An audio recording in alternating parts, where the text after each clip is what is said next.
Assalamualaikum warahmatullahi wabarakatuh. Perkenalkan, nama saya Dewi Masitoh, NIM 2121001040075. Di sini saya akan menerangkan tentang pembelajaran seni budaya dalam upaya membangun pendidikan karakter siswa Madrasah Ibtidaiyah. Sebelumnya, saya ucapkan terima kasih kepada Bapak Hartono, MPD, selaku dosen pengampu mata kuliah Bahasa Indonesia kelas D4. Yang pertama, saya akan menerangkan tentang konsep pendidikan karakter. Pendidikan karakter merupakan usaha-usaha edukatif dalam upaya pengembangan kepribadian siswa agar menjadi baik. Pendidikan karakter tidak terwujud mandiri dalam suatu mata pelajaran. Pendidikan karakter lebih merupakan proses yang membentuk suatu lingkungan sekolah, rumah, dan masyarakat dapat bersama-sama melahirkan suasana dan kepribadian yang baik bagi peserta didik. Singkatnya, pendidikan karakter merupakan satuan materi pembelajaran yang dilakukan secara interkonektif dengan mata pelajaran lain dalam upaya pembentukan dan sekaligus pengembangan kepribadian positif peserta didik. Yang kedua, saya akan menerangkan tentang karakteristik perkembangan anak usia sekolah dasar. Beberapa aspek perkembangan pada anak usia sekolah dasar yaitu 1. Aspek kognitif, 2. Aspek psikososial, 3. Perkembangan moral, 4. Perkembangan fisik dan motorik. Yang pertama yaitu aspek kognitif. Aspek kognitif anak usia sekolah dasar dalam teori yang dikemukakan oleh Piaget bahwa perkembangan kognitif pada umumnya berada pada tahap operasional konkret pada anak dengan rentang usia 7-11 tahun. Tahap operasional konkret merupakan tahap ketiga dari tahap-tahap perkembangan kognitif. Piaget menambahkan, pada tahap hal-hal yang bersifat konkret sudah dapat dilakukan penalaran secara logis, sedangkan hal yang bersifat abstrak masih belum mampu mereka tumbuhkan. Yang kedua yaitu aspek psikososial anak usia sekolah dasar. Perkembangan psikososial dalam teori Erikson dijelaskan bahwa manusia dalam perkembangan psikososialnya mengalami perubahan-perubahan sepanjang pengalaman hidupnya. Pendapat Erikson terhadap perkembangan psikososial anak usia sekolah dasar menekankan pada proses sadar yang dialami anak ketika berinteraksi sosial. Hal ini berkaitan erat dengan bagaimana muatan pelajaran yang disampaikan pada anak usia sekolah dasar memiliki pengaruh yang kuat dalam pembentukan karakter melalui interaksi-interaksi sosial yang menekankan pada penekanan proses. Yang ketiga, perkembangan moral anak usia sekolah dasar. Teori Santrok tentang perkembangan anak menjelaskan bahwa perkembangan moral merupakan suatu konsep tentang peraturan-peraturan dan nilai-nilai yang menjadi dasar sikap seseorang ketika berinteraksi dengan orang lain. Yang keempat, perkembangan fisik dan motorik anak usia sekolah dasar. Pada aspek perkembangan ini, fisik dan motorik anak secara umum adalah saling berhubungan, sehingga keduanya tidak bisa dipisahkan pola perkembangannya. Yang ketiga, saya akan menerangkan tentang pengembangan pendidikan karakter melalui pengembangan budaya sekolah. Budaya sekolah adalah sistem nilai, kepercayaan, dan norma yang diterima bersama dan dilaksanakan dengan penuh kesadaran sebagai perilaku alami dan dibentuk oleh lingkungan dengan menciptakan pemahaman yang sama pada seluruh sivitas sekolah.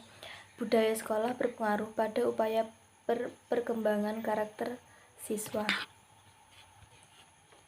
Budaya sekolah yang terwujud dalam lingkungan internal sekolah memuat juga aspek lingkungan fisik, suasana psikologis, dan lingkungan sosiokultural sekolah. Ada 6 aspek yang harus diperhatikan dalam pengembangan budaya di sekolah. Keenam aspek tersebut masing-masing budaya moral spiritual, budaya bersih rapi, budaya cinta tanah air, budaya setia kawan, budaya belajar, dan budaya mutu. Dari keenam aspek budaya tersebut dapat dilihat bahwa aspek yang diutamakan adalah aspek-aspek yang memuat prinsip karakter, sedangkan aspek belajar dan mutu justru ada di belakang. Ini menunjukkan betapa memang seharusnya pendidikan tidak hanya mengedepankan aspek akademik dan mutu saja, namun juga harus mengutamakan aspek karakternya. Yang keempat, saya akan menerangkan tentang strategi pembelajaran seni budaya yang berkarakter.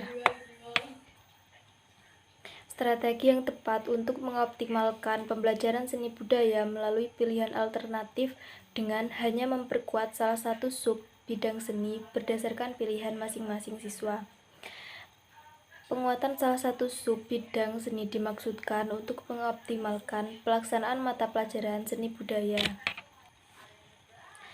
Pertimbangannya dalam memilih sub bidang yang akan dilaksanakan kelas atau sekolah untuk difokuskan diantaranya ketersediaan tenaga pengajar, minat siswa, fasilitas dan sarana prasarana.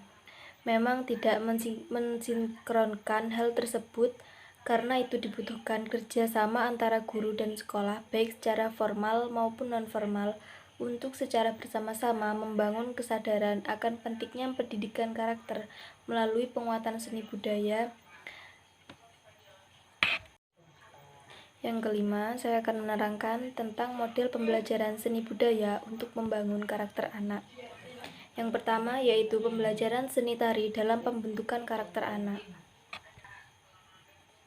Seni tari tradisional merupakan suatu kesenian yang menjadi tradisi turun-temurun sejak nenek moyang dan menjadi ciri khas dari suatu tempat atau daerah tertentu yang di dalamnya mengandung pesan-pesan atau kepercayaan masing-masing bagi setiap orang yang ada di daerah tersebut. Adanya seni tari dalam muatan kurikulum pendidikan bertujuan sebagai sarana pendidikan dan melestarikan budaya daerah yang memiliki manfaat sebagai sarana untuk menyiapkan peserta didik agar menjadi individu yang utuh jiwa dan raga serta mampu menghadapi perkembangan zaman melalui pengamalan nilai-nilai kebudayaan bangsa dalam kehidupan sehari-hari. Yang kedua, pembelajaran seni musik dalam pembentukan karakter anak. Pada pembelajaran seni musik, faktor yang dapat membantu mengembangkan karakter pada anak adalah melalui ekspresi seni secara kreatif dalam pembentukan kepribadian peserta didik dan dapat memberikan sikap-sikap atau emosional yang seimbang. Melalui seni musik yang memberikan nuansa irama, relaksasi suasana belajar anak tidak hanya efektif tetapi juga menyenangkan, termasuk diantaranya adalah dengan bermain musik yang sesuai ritme yang benar akan terbangun karakter disiplin, konsentrasi, serta memiliki kepekaan terhadap lingkungan emosional, lingkungan sosial melalui kepekaannya dalam menentukan bunyi yang didengar oleh anak. Yang keempat, pembelajaran prakarya dalam pembentukan karakter anak. Pembelajaran prakarya adalah mata pelajaran yang lebih cenderung pada muatan lokal. Pada tingkatan sekolah dasar, mata pelajaran ini sebagai pengenalan awal tentang bagaimana membentuk karakter seni melalui karya pada peserta didik yang memiliki nilai berharga dan lebih jauh lagi sebagai nilai jual.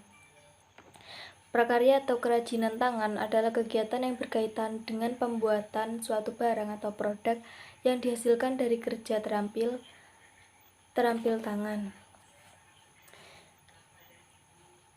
Keterampilan yang diasah di sekolah melalui muatan kurikulum pembelajaran yang dilakukan siswa tidak hanya dari teori, tapi lebih mengedepankan praktik, dapat menumbuhkan sikap terampil, kreatif, inovatif, serta secara berkelanjutan dapat menumbuhkan jiwa kewirausahaan atau entrepreneurship sebagai pembentukan mental yang mandiri dan siap menghadapi tantangan global di masa depan. Mungkin itu saja dari saya, kurang lebihnya saya mohon maaf. Wassalamualaikum warahmatullahi wabarakatuh.